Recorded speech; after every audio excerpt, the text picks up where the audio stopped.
Ladies and gentlemen, today I embarked on a tech adventure so insane, so frustrating that I rage quit. But guess what? I built a freaking PiTail, and you can too. Hopefully without the frustration I have to go through. In this video, we are building PiTail, the tiny but powerful cybersecurity tool. Along with this video, the skills you will learn is how to install Kali Linux on Raspberry Pi, how to SSH into headless devices, how to troubleshoot into Wi-Fi issues, trust me, you will have them, how to set up PiTail for pen testing, and last but not least, how cybersecurity projects will test your patience. So without wasting any time, let's get into that. So I was scrolling Instagram when I saw a post about PiTail, a Raspberry Pi based cybersecurity tool. My inner hacker brain screams, I need this. Good news, I already had the parts. Bad news, I had no idea how much pain this would cost me. Spoiler alert, it was not that simple. Alright, let's get our hands dirty. Here's what you need. Raspberry Pi 0W, USB add-on for Pi or micro USB to USB-A adapter, micro SD card, at least 16 GB, I used 32, power cable, and a laptop with Raspberry Pi imager. Alright, I'll be walking you through how I burned the PiTail ISO onto an SD card for my Raspberry Pi 02W. First thing first, I googled Kali PiTail and clicked on second link. Scrolling down, I found the download page and selected the Raspberry Pi 02W version of Kali PiTail. While it was downloading, I decided to grab Balena Etcher as well. So I searched for Balena Etcher, went to their website and downloaded the software to burn the ISO file onto my SD card. Quick and easy. Once everything was downloaded, I inserted my SD card into a card reader, plugged it into my PC and ran Balena Etcher. I selected my SD card from the list and chose the Kali PiTail ISO we downloaded earlier.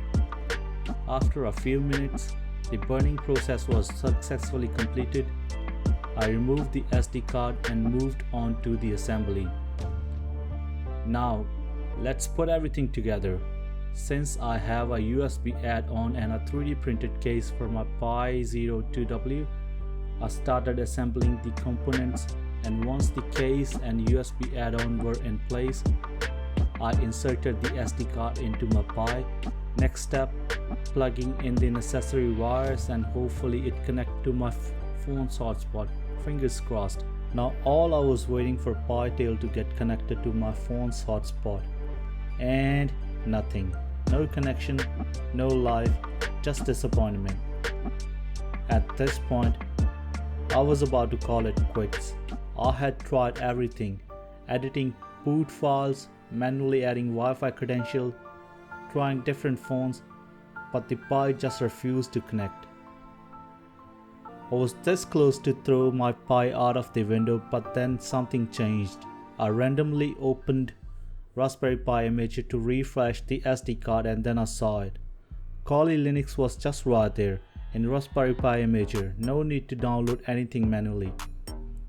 So I decided this is my last attempt. After finding right image, I decided to burn it onto my SD card.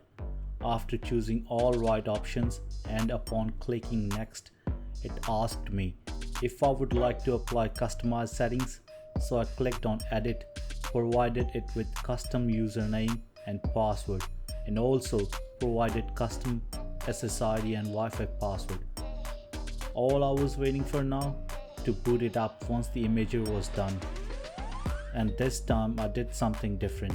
I decided to insert HDMI and USB OTG adapter so I can connect mouse and keyboard and have a look what's going on.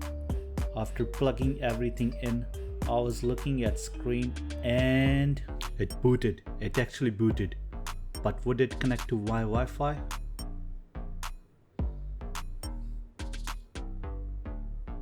and then it worked. I checked my phone's hotspot.